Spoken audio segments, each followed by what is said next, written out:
안녕하십니까. 한반도 안보전략연구원 일본연구실장 박성황입니다. 우선 저희 글로벌 TV의 일본 코너에 오신 분들이 2,500명을 넘었습니다. 매우 감사드립니다. 특히 저는 일본 극복 시리즈를 계속 하고 있는데, 일본을 올바르게 알고 또 일본을 극복하자는 두 가지 취지인데, 이걸 같이 말씀드리면은 일본을 올바르게 극복하는 방법입니다. 여기에 공감을 해주신 분들한테 특히 감사드립니다. 그래서 오늘은 일본 음식 문화를 여러분들한테 3번에 걸쳐서 말씀을 드리겠습니다. 오늘은 처음에 일본의 음식 문화 기초편에 대해서 말씀드리고, 다음에는 중급 그리고 고급에 대해서 말씀드리겠습니다. 제가 일본 음식 문화에 대해서 말씀드리게 된 이유는 3가지 정도로 말씀드릴 수 있습니다. 첫째, 우리 주위에 일본 음식 문화에 접할 기회가 굉장히 많습니다. 하지만 우리가 일본 음식 문화에 대해서 잘 모르고 또 어떻게 보면은 일본 음식점에 가서 실수를 하는 경우도 많이 있습니다. 그래서 이 기회에 한번 우리가 일본 음식 문화에 대해서 점검을 한번 해보자는 차원에서 제가 일본 음식 문화를 말씀드리고, 두 번째는 그동안에 저희가 안보전략연구원의 취지에 맞춰서 일본의 외교, 경제, 군사, 안중근 의사 등등 주로 정치 외교 분야에 집중을 했습니다. 그런데 우리가 실생활에서 우리가 일본을 극복하는 방법, 일본을 아는 방법이 뭐가 있을까 생각해서 오늘은 일본 음식에 대해서 말씀을 드리고자 합니다. 또 하나, 일본 음식 문화 보면은 한국 음식 문화가 굉장히 많이 침투해 있습니다. 그래서 도대체 일본 음식 문화에 한국 문화에 어떤 요소가 많이 들어있고, 또 지금 이 일본 음식 문화는 세계적으로 프랑스 요리 다음에 비싼 요리로 세계화가 돼 있습니다. 일본 음식 문화가 그만큼 체계화가 돼 있고 고급화돼 있다는 얘기입니다.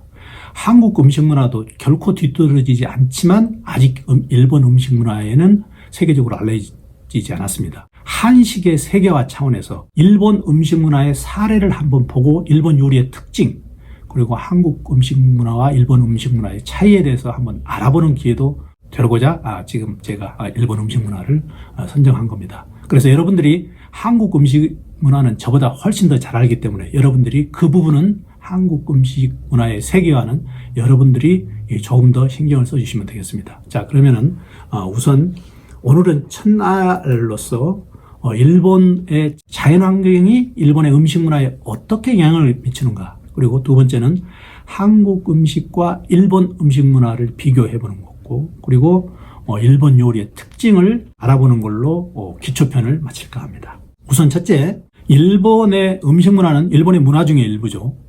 그런데 일본 문화는 여러분들이 이제 놓치기 쉬운 부분이 이겁니다. 우리 한국의 문화가 일본 문화와 비슷하다, 일본 문화는 한국 문화의 아류다, 이렇게 생각하시는 분들이 굉장히 많습니다. 그런데 그건 약간 잘못된 부분입니다. 왜 그러냐면은 지금 문명의 충돌을 쓴 세뮤얼 헌팅턴 같은 사람은 문화학자죠. 또 홉스본, 토인비 이런 사람들 다 문화학자들이 이구동성으로 세계 문화권을 9개 내지 8개로 구분을 하고 있습니다. 그런데 우리 한국은 중국 문화권에 들어갑니다. 그런데 일본은 일본 문화권입니다. 오로지 한 나라가 하나의 문화를 가지고 있는 나라는 일본뿐입니다. 일본 문화는 그만큼 독창적이고 상당히 특이하죠. 왜 그러냐면 일본이 과거 섬나라였기 때문에, 고립되어 있기 때문에, 그리고 그때는 교통통신이 발달하지 않았기 때문에 고유의 문화가 발달이 된 겁니다. 자, 그런데 우리 한국 사람들이 입에 가장 맞는 외국 음식이 뭐냐? 일본 음식입니다. 자, 문화는 우리가 중국 문화권인데 입은 일본하고 우리가 가장 맞다는 얘기입니다. 왜 그럴까요? 이거는 우리가 역사적으로 몇 가지 이유가 있습니다. 첫째는 그동안에 계속 중국하고 같은 이웃이면서도 우리가 1945년 이래 중국과 단절되어 있습니다. 중국은 공산주의 국가로. 그리고 1992년에 우리가 한중 수교가 됐으나 그때도 사실 거의 왕래가 없었죠. 중국과 왕래가 있는 건 사실 10년, 20년입니다. 그러니까 우리가 거의 60년 동안 중국과 단절되어 있었고, 일본은 부끄러운 역사지만 일제 식민지 시대 때 일본과 같이 여러 가지 교류를 해왔습니다. 그리고 계속 일본과는 교류가 있어서 일본 음식이 한국 음식에 들어왔고 한국 음식이 일본 음식에 들어가서 교류가 많았답니다. 그래서 우리가 일본 음식에는 가장 우리의 가까운 이웃 나라는 일본이지만 우리 입맛도 이웃입니다. 그래서 그런 차원에서 우리가 일본 음식을 이해하는 게 훨씬 빠를 걸로 생각이 됩니다. 그래서 우선 일본의 자연 환경 중에서 우리가 어떤 면에서 일본 음식이 자연 환경에 지배를 받고 있는가, 그 부분에 대해서 살펴보겠습니다. 우선 일본은 사면이 바다입니다. 우리는 삼면이 바다죠. 그런데 삼면이 바다인 것과 사면이 바다인 게 너무 많이 차이가 납니다. 일본은 태평양, 오츠크해, 그리고 우리 동해, 이렇게 바다에 둘러싸여 있죠. 그러니까 이 생선 요리가 사시사철 풍부하다는 거죠.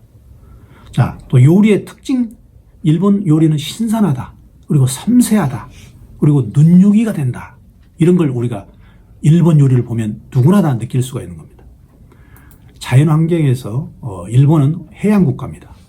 우리 한국의 연안과 일본의 연안을 보시면 거의 일본이 한국 연안보다 해양에서 차지하는 비중이 10배 정도 많습니다. 그만큼 일본은 해양의 해력이 튼튼하다는 얘기죠. 그런데 문제는 일본이 과거에 6만 년 내지 8만 년 전에 이 대륙으로부터 떨어져 나올 때 침광과 융기를 계속 반복해가지고 해안선이 굉장히 복잡하다는 얘기입니다. 해안선이 복잡함으로 인해서 거기서 플랑크톤이 많고 해초류가 많아. 그래서 거기서 어종이 또 많다는 얘기입니다. 지금 어종이 거의 3,300 어종이 넘죠. 그 어종이 사시사철 일본 근방에 산다는 거죠. 그래서 이 어종이 풍부하고 늘 신선한 생선 요리를 먹을 수 있다는 게, 이게 자연 환경 중에서 가장 특징적인 거죠. 자, 두 번째는 일본의 환경 기후입니다. 일본은 좁고 긴 열도입니다. 그런데 이게 남북으로 북이 20도부터 45도에 걸쳐 있습니다. 그러니까 이게 아열대부터 한대까지 다 있다는 얘기죠. 그래서 일본에는 모든 기후가 거의 다 있다, 이렇게 생각하시면 됩니다. 그 중에서도 특히 이제 온대 몬순 지역으로 분류가 되는데, 이게 여름에는 무덥고 습한 남동풍이 불고 겨울에는 차가운 북서풍이 부는 이런 특이한, 세계에서도 특이한 기후를 가지고 있는 나라라고 볼 수 있습니다. 그래서 이런 기후에서 일본이 사시사철 농산물, 사시사철 생선이 풍부하다는 얘기죠. 다음에는 식재료 환경에 대해서 간단히 보겠습니다. 일본은 화산과 지진이 많습니다. 그런데 일본 전체가 화산대죠. 그러니까 장년기 화산대입니다. 장년기 화산대는 물론 자연재해로 많은 피해를 보지만 또 장점도 있습니다. 모든 식물이 잘 자란다는 거죠. 그래서 농산물이 굉장히 신선하다는 얘기입니다. 그래서 그런 또 한국과의 차이도 있습니다. 자, 그러면은 한일 음식 요리에 대해서 조금 말씀을 드리겠습니다. 한일 음식 요리에는 주로 이제 재료에서 많이 차이가 나죠. 아까 말씀드린 대로 일본은 그렇게 사시사철, 그리고 여러 가지 기후가 같이 있는 다양성, 그것 때문에 한국보다 훨씬 농산물, 해산물 종류가 다양하죠. 거기에다가 농산물의 야채 종류가 잘 자라고 신선한 게 많아서 조림, 니모노라고 그러는데, 이 니모노 야채 요리가 굉장히 많습니다. 또 하나, 일본은 일본 요리에서 가장 첫째는 뭐냐면은 요리하지 않는 그대로 요리하는 거. 그대로 식재료의 맛과 향을 그대로 살리는 게 일본 요리의 특징이죠. 그런데 우리 한국 요리는 어떤 특징이 있냐? 거기다 고춧가루, 마늘, 들기름, 참기름을 넣습니다. 그래서 한국은 조금 인위적이지만 조미료를 많이 사용하지만 일본은 그대로 있다는 얘기죠. 그 부분이 조금 틀리다는 거죠. 자, 다음에는 일본의 식문화를 간단히 말씀드리겠습니다. 일본 요리의 특징은 우리가 보통 여러 가지 특징이 있지만, 아까도 특징을 설명드렸지만 다음과 같은 특징이 있습니다. 전통을 그대로 보존한다. 또 하나는 여기에 반대되는 개념으로 일본식화한다. 중국 음식이 일본에 들어가도, 한국 음식이 일본에 들어가도, 프랑스 다른 덴뿌라 요리가 들어가도 그걸 전부 다 일본화한다는 얘기입니다. 또 하나는 실용적이라는 얘기입니다. 요 큰 특징 중에서 우리가 일본 음식을 보면은 훨씬 이해가 쉬울 걸로 생각합니다. 그 중에 하나가, 일본은 화혼양제라는 말을 씁니다. 그러니까 정신은 일본, 재능은 서양 거, 화혼양제. 중국에서는 보통 중체서형이라는 말을 쓰죠. 중국의 몸, 그 다음에 서양의 기술, 한국에서는 그걸 동도석이라는 말도 씁니다. 이게 전부 다 음식 문화에 그대로 적용이 된다는 거죠. 그래서 우리가 일본의 음식 문화는 늘 다른 나라와 교류를 하면서 새로운 독창적인 일본 음식을 낸다는 게 특징입니다. 자, 다음에는 식사 도구에 대해서 말씀드리겠습니다. 우리가 일본의 식사 도구를 젓가락으로 대표적으로 얘기하고 있습니다. 일본은 숟가락이 없습니다. 젓가락만 있습니다. 그런데 젓가락을 보시면은, 그림에 보시면은 젓가락이 일본 젓가락, 한국 젓가락, 중국 젓가락이 틀리죠. 일본 젓가락은 적지만 끝부분이 뾰족합니다. 왜? 생선을 발라야 되니까. 이런 특징이 있습니다. 그래서 이 젓가락도 각 나라별로 차이가 있죠. 자, 숟가락이 없는데 왜 숟가락이 없을까요? 일본은 가마쿠라 시대부터 숟가락이 없었습니다. 일본은 여러 가지 이유가 있지만 그중에서도 조금 이따 식기 문화에 대해서 말씀드리겠습니다만 식기가 가볍습니다. 그래서 밥을 들고 먹습니다. 그래서 이 밥을 젓가락으로 먹기 때문에 구태여 숟가락이 있을 필요가 없죠. 음식이 전체적으로 뜨겁지 않습니다. 그래서 음식이 차가운 음식을 먹기 때문에 음식을 그냥 훌훌 마시면 된다는 거죠. 한국은 숟가락이 반드시 필요합니다. 뜨겁고 칼칼한 걸 먹어야 되기 때문에 한꺼번에 마시면은 마실 수가 없죠. 입이 되니까. 또 한국은 이 밥을 한꺼번에 많이 먹어야 되기 때문에 이 숟가락을 들고 이게 떠서 먹는 이런 습관이 있지만 일본에는 그래서 숟가락이 없다는 거. 그래서 이게 식사 도구에서 차이가 난다는 것도 우리가 주목해야 될 내용입니다. 또 하나는 기본적으로 한국 사람들의 식감과 일본 사람들의 식감이 다르다는 얘기죠. 이런 경우가 있습니다. 한국에서 일본에 많은 사람들이 여행을 오면은 일본의 고급 횟집에 갑니다. 그런데 한국 사람들은 대부분 만족을 못합니다. 왜 만족을 못할까요? 일본 사람들은 일본의 고급 횟집에서는 입에 녹는 걸 가장 최고의 요리로 생각합니다. 그런데 한국 사람들은 입을 약간 씹는 회 요리를 좋아합니다. 그렇기 때문에 이 식감이 차이가 난다는 거죠. 그걸 대표적으로 말씀드리자면 이렇습니다. 한국의 홍어, 그리고 일본에도 홍어 같은 게 있습니다. 그런데 일본은 그걸 구사야라고 합니다. 한국 홍어는 씹는 맛이 있어야 제맛이 있다고 이렇게 한국 사람들 여기는 거죠. 이 식감에도 한국 사람과 일본 사람이 차이가 있다는 겁니다. 그리고 또 하나는 일본 음식은 전체적으로 뜨겁지 않습니다. 물론 미소시루가 약간 뜨겁고 나베야끼 같은 건 조금 뜨겁지만 전체적으로 한국 사람들은 어떻습니까? 뜨겁고 칼칼한 게 몸에 맞고, 하지만 일본 사람들은 될 수 있도록 음식을 차게 만들어서 천천히 먹고, 이런 또 특징이 있죠. 물론 이제 일본 요리가 기본적으로 담백합니다만은 담백한 건 기본입니다. 자, 다음에는 음식 쓰레기 얘기입니다. 일본은 경제대국입니다. 세계 지금 3위 경제대국이지만 일본은 굉장히 전략정신이 강합니다. 음식을 어느 음식점에 가나 음식을 거의 남기지 않고 먹습니다. 한국과 중국과 아주 큰 차이점이죠. 한국은 음식점에 가가지고 음식을 많이 남깁니다. 중국은 더 많이 남기죠. 거의 3분의 2를 남기는 경우도 있습니다. 중국은 오히려 손님이 와가지고 음식을 남겨야 그 손님한테 우리가 잘 대접을 했다는 그런 풍습이 있고, 일본은 그 손님이 다 음식을 먹어야지 제대로 된 봉사를 했다는 그런 생각이 있습니다. 그래서 이 음식을 남기는 거, 이것도 굉장히 한국과 일본의 음식 문화의 차이점으로 볼 수 있습니다. 자, 일본 요리의 또 요리의 특징을 본격적으로 말씀드리면 기본적으로 식재료의 맛과 향을 그대로 느낀다는 거죠. 그러니까 아까 말씀드린 대로 요리하지 않은 요리가 가장 최상의 요리다. 신선도를 또 따지죠. 신선도를 따지니까 그대로 가만 놔둬야지 또 요리가 제대로 되는 겁니다. 이거는 농수산물이나 생선이나 마찬가지죠. 그래서 일본 요리가 프랑스 요리와 중국 요리와 다른 점이 뭐냐? 프랑스 요리와 중국 요리는 조미료를 많이 넣어가지고 복잡한 단계를 거치는 거고, 일본은 그 식재료를 그대로 놔두면서 식재료의 맛과 향을, 물론 조미료는 넣지만 조미료는 그 식재료의 고유의 맛과 향을 끄집어내는데 필요한 역할만 한다는 거죠. 그래서 우리가 일본 요리의 특징은 뭐니 해도 식재료를 그대로 사용한다는 겁니다. 자, 두 번째는 일본 요리의 특징은 일본 밥상을 보면 늘 계절을 느낀다는 계절 음식이라는 거죠. 일본 요리에는 어느 밥상이나 그 계절을 반드시 느껴야 됩니다. 제철에 나는 음식, 인공적으로라도 계절을 느끼게 해야 된다는 거죠.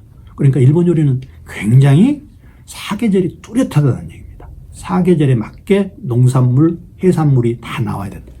자, 일본 요리의 특징의 또 하나는 오미, 오색, 오법이라는 게 있습니다. 오미는 뭐냐면 5가지 맛이 있어야 되고, 또 5가지 색깔이 있어야 되고, 또 5가지 요리 조리법으로 해야 된다는 겁니다. 자, 5가지 맛은 뭡니까? 달고, 시고, 맵고, 짜고, 그리고 떫고. 자, 그 다음에 5가지 색깔은 빨로파, 하얀 거, 까만 거. 자, 5가지 법칙은 그대로 행으로 있는 거, 끓이고, 태우고, 튀기고, 찌고, 이런 5가지. 그래서 우리가 일본의 요리의 특징을 오미, 오색, 오법이라고도 이렇게 얘기를 합니다. 자, 그리고 또 하나는 일본의 식기 문화입니다. 일본의 식기 문화는 사실 한국의 장인 정신이 그대로 일본에 전수된 겁니다. 일본 도자기, 과거 우리 한국의 도공들을 전부 다 임진왜란 이럴 때 데리고 가가지고 한국 도자기의 산업이 일본에 정착한 게 일본의 식기 문화에 그대로 반영이 된 거죠. 일본 식기는 사계절에 맞춰서 밥상이 나오는 거죠. 농산물, 해산물이 전부 다 사계절에 맞춰서 나오지만 식기도 사계절에 맞춰서 나와야 됩니다. 밥상을 보면 식기에서 우선 사계절에 느껴야 되고 또 농산물, 수산물에서 사계절에 느껴야 됩니다. 근데 그 식기 문화가 바로 한국 고유의 장인 정신이 그대로 전파돼서 나타나는 거죠.